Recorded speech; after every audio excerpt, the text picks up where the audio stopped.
In today's video, we're jumping into my YouTube Analytics Audience tab to help show you how I use my analytics to really grow my channel and see where I can improve and make my channel grow even faster by following these simple steps. So make sure you follow me along through my analytics, which is going to help you grow your YouTube channel. Let's jump on the computer.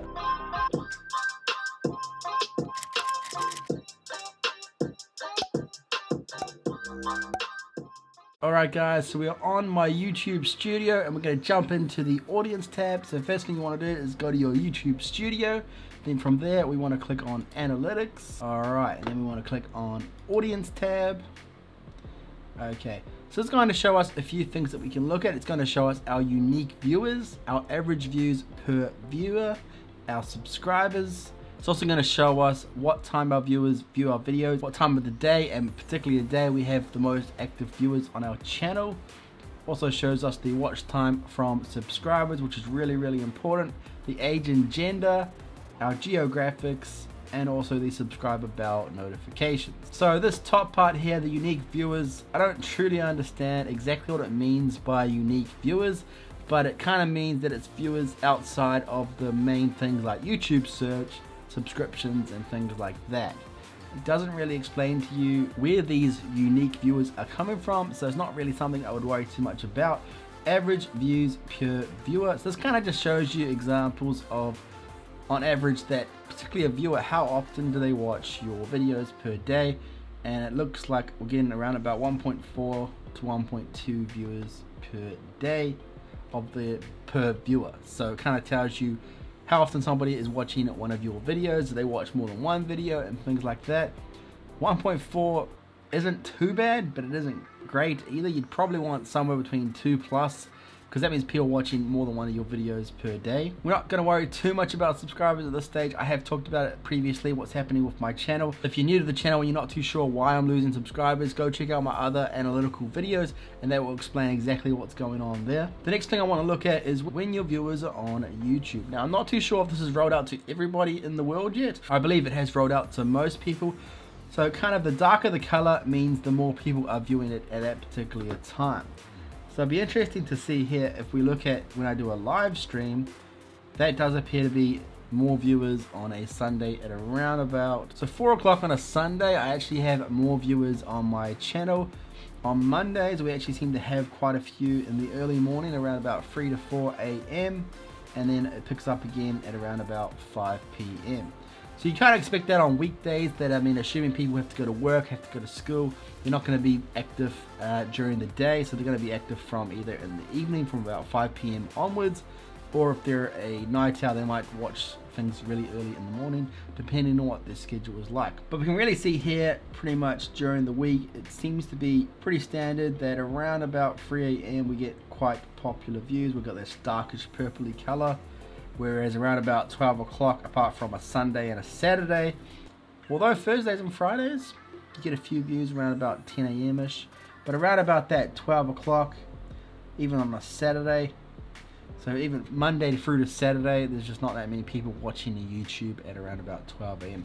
So this can be actually really important information, because if you don't understand how the YouTube algorithm works, is your video needs to be the most active. If you want your video to take off as soon as possible, it needs to do the best that it can within the first 48 hours.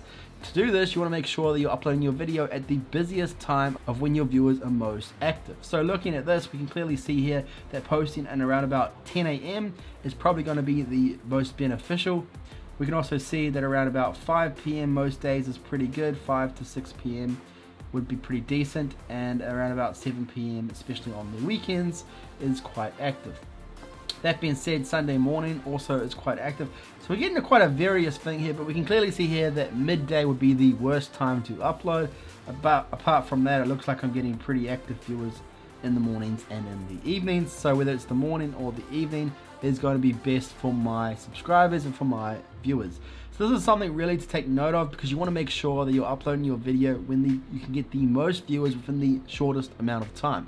If you can upload a video within the first couple of hours, you've already got your bulk amount of views in your video. That's really going to help your video to take off, because the YouTube algorithm is going to take note that your video is being seen by more people. More people are clicking on that video straight away, and they're engaging with that video. Now, subscriber bell notifications kind of just gives you a good idea of who has all notifications on and how many people are actually receiving those. So 51.8%, which is 10.7k, has come from notifications, and 34.4%, which is 7.1k, has come from all notifications. So that kind of gives you an idea of how many people are actually receiving the notifications, and that's typical on YouTube is 10 to 30%, so mine is a lot higher than that, and 5 to 20%, mine's also a lot higher than that. So in terms of having notifications on, doing very, very well on that.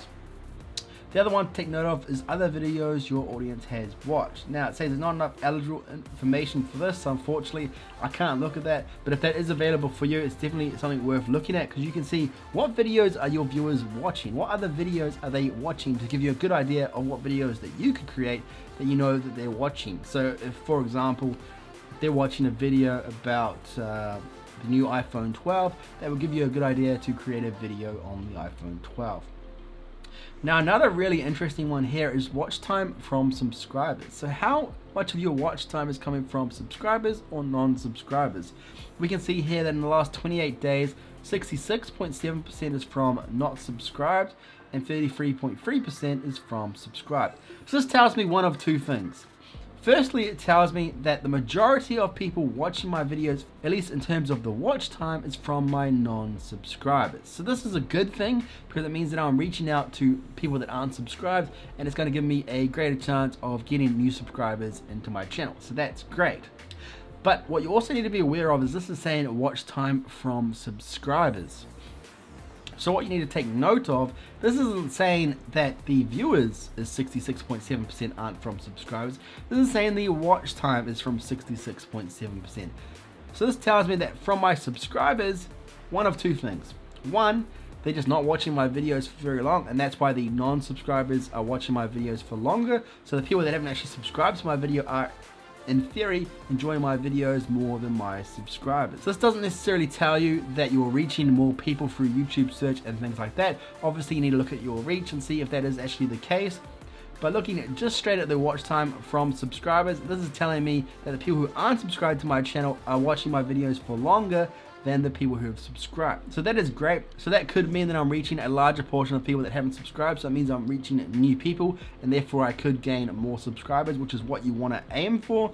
But you just need to understand what that's actually saying. That's telling you from watch time. 66.7% of my watch time is coming from non-subscribers. That's pretty much what you can take away from that. Don't read into it too much, but that is something you want. You want not subscribed to be larger than your subscribed, because if you're not reaching new people, how are you supposed to grow? The next one is your top geographics, and it can see that 23.4% is from the United States, 3.9% is from India, and 1.8% is from the Philippines, 0.5% is from Bangladesh, and 0.5% is from United Kingdom. In terms of age and gender, 47.6% is female and 52.4% is male. Very, very close there. And a large majority of people are apparently the age of 18 to 24, and 28.6% is from 25 to 34. So we've got a range from 18 to 34 is all of my 100% of my viewers, and 71.4% of that is from 18 to 24. So it just gives you a good idea to show you what kind of viewers are watching your videos. Now, I don't know how accurate this is, because pretty sure you have to be over 18 to join YouTube in the first place. So you don't know how accurate that is in terms of are people actually lying about their age and things like that. So I don't take that with a grain of salt how accurate that actually is. I think you'll very rarely ever see anyone in there from 13 to 17 years old, because I don't even know if that's even possible.